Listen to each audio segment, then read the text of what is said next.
AITA for telling my sister she can't move into my house after she ruined my wedding? I didn't expect my wedding day to end with my sister in handcuffs. That's the image burned into my brain. Me still in my dress, mascara streaked down my face, and her screaming that I had stolen everything from her. I'm married to Jason for 3 months now. The wedding was supposed to be small but beautiful. Backyard ceremony, fairy lights, my dad walking me down the aisle. My younger sister, Rachel, 26F, was my maid of honor. I thought we were close. I thought she loved me, but apparently she had other plans. Rachel has always been competitive. If I bought a new dress, she'd get a fancier one. If I got promoted, she'd suddenly start a new job making more money. But I chalked it up to sibling rivalry. About a month before the wedding, she started acting weird, texting less, avoiding helping with wedding plans. When I asked if something was wrong, she just said she was busy. I had no idea she was busy planning the stunt of a lifetime. The day of the wedding, everything seemed perfect. She even helped me zip up my dress and said, "You look beautiful." I didn't realize she'd be the reason I'd end up crying in that dress hours later. The ceremony started. Jason looked at me like I was the only person in the world. I walked down the aisle, heart pounding. And then, just as the officiant started speaking, Rachel stepped forward and said she had something to confess to the whole crowd. I froze. Jason looked confused. Rachel, in the middle of my wedding, told everyone she and Jason had been seeing each other for months, and that I deserved to know before I made a mistake. Gasps. Silence. My dad shouting her name. Jason immediately yelled that she was lying. He swore on his life that nothing happened. But Rachel stood there with this smug look, like she just delivered the ultimate truth bomb. I don't remember much after that. Just chaos. My mom trying to drag Rachel away. Jason swearing he'd never touch her. Guests whispering. I felt like my world was falling apart. Finally, I told the DJ to cut the music and asked everyone to give us a moment. I demanded proof.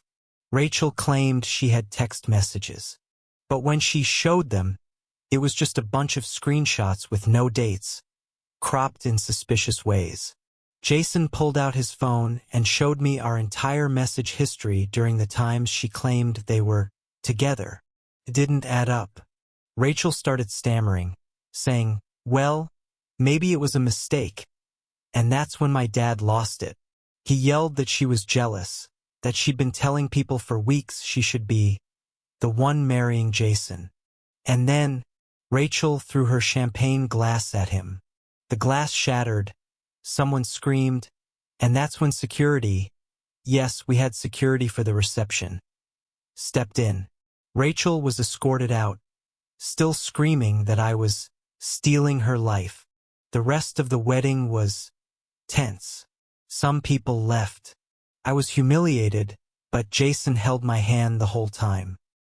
He even made a toast saying he'd never let lies ruin us. A week later, Rachel called me. She didn't apologize. Instead, she said she'd had a mental breakdown and needed a place to stay. Her boyfriend kicked her out, apparently because she'd been telling him she was in love with Jason. She asked if she could move into our guest room. I told her absolutely not. I said I needed time to even process what she'd done, and that she couldn't expect to ruin my wedding and then move in like nothing happened. She started crying, saying she had nowhere to go, and that family helps family. I told her family also doesn't try to destroy each other's marriages. She hung up on me. Then my mom called, saying I should be the bigger person, and let her stay until she got back on her feet. I asked if Rachel had even apologized. She hadn't. Mom said, "She's embarrassed. Give her time." But honestly, I don't think she's embarrassed. I think she's furious that her plan didn't work. Since then, Rachel's been blasting me on Facebook, saying I abandoned her when she needed me most. Some mutual friends messaged me asking if it's true I kicked my homeless sister to the curb. I'm sick of defending myself. Jason told me he doesn't want her anywhere near us. He said, "If you let her move in, I'm moving out." That hit hard, but I also understood. She tried to ruin our marriage before it even started. My dad's on my side, but my mom keeps texting me daily, saying, "She's still your sister." Now I'm starting to wonder if I'm being too harsh. I mean, she is my sister and she doesn't have a job right now. But then I think about my wedding day and I feel the anger boiling again. If she'd succeeded in convincing me Jason cheated, my whole life could have been destroyed. Yesterday, Rachel showed up at my house. No warning. She had 2 suitcases and said, "I'm moving in." Jason locked the door and told her to leave before he called the cops. She called us both heartless and said we'd regret this when she's dead in a ditch. We haven't heard from her since. So, AITA for refusing to let my sister move in after she tried to ruin my wedding and marriage?